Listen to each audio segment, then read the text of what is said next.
যথাযথ চিকিৎসা সেবা পেলে সমাজের বহু মানুষ, যাদের আমরা পাগল বলি, উন্মাদ বলি, মাথা খারাপ বলি, এরা সুস্থ হয়ে যাবে। আপনি লক্ষ্য করলে দেখবেন সামাজিকভাবে আমরা যাদের পাগল বলি এদের বেশিরভাগ মানুষ 100 ভাগ পাগল না। সে আগুনে হাত দেয় না, সে জানে যে হাত পুড়ে যাবে। আগুনের ভয়াবহতা সম্বন্ধে তার অতটুকু জ্ঞান আছে। সে পানিতে ঝাঁপ দেয় না, সে বুঝে পানিতে ঝাঁপ দিলে সে ডুবে মরে যাবে। ক্ষুধা লাগলে সে খেতে চায়, তৃষ্ণা লাগলে সে পানি পান করতে চায়। তার মানে এই দিকগুলো তার ভালো আছে। তার সমস্যা হচ্ছে ওই সমস্ত জায়গায় যেগুলো সে হয়তো আমরা যে সামাজিকভাবে যেটাকে বলি কাপড় চোপড় পরা, এগুলো তো আমাদের একটা সভ্যতার একটা অংশ। আমরা এই জিনিসগুলো সে তার হয়তো এই সাইডটা তার মাথায় কাজ করতেছে না।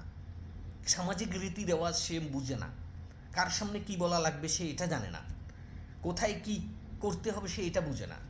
এই হয়তো দেখা যাচ্ছে এই মানুষটা 10টা দিকের ভিতরে 8টা দিকে ভালো আছে, 7টা দিক ভালো আছে, 3টা দিক খারাপ, 4টা দিক খারাপ। এই 4টা দিকের যদি যথাযথ ট্রিটমেন্ট করে দেওয়া যায় মানুষটা সুস্থ হয়ে যাবে। একটা মানুষ 7টা দিক ভালো হওয়ার পরেও সামাজিকভাবে আমরা তাকে পাগল বলতেছি, 6টা দিক ভালো থাকার পরেও আমরা তাকে পাগল বলতেছি। যদি ট্রিটমেন্ট করে দেওয়া যায় এই মানুষটা পুরো দমে আমি আপনার মতো শতভাগ সুস্থ স্বাভাবিক হয়ে উঠবে।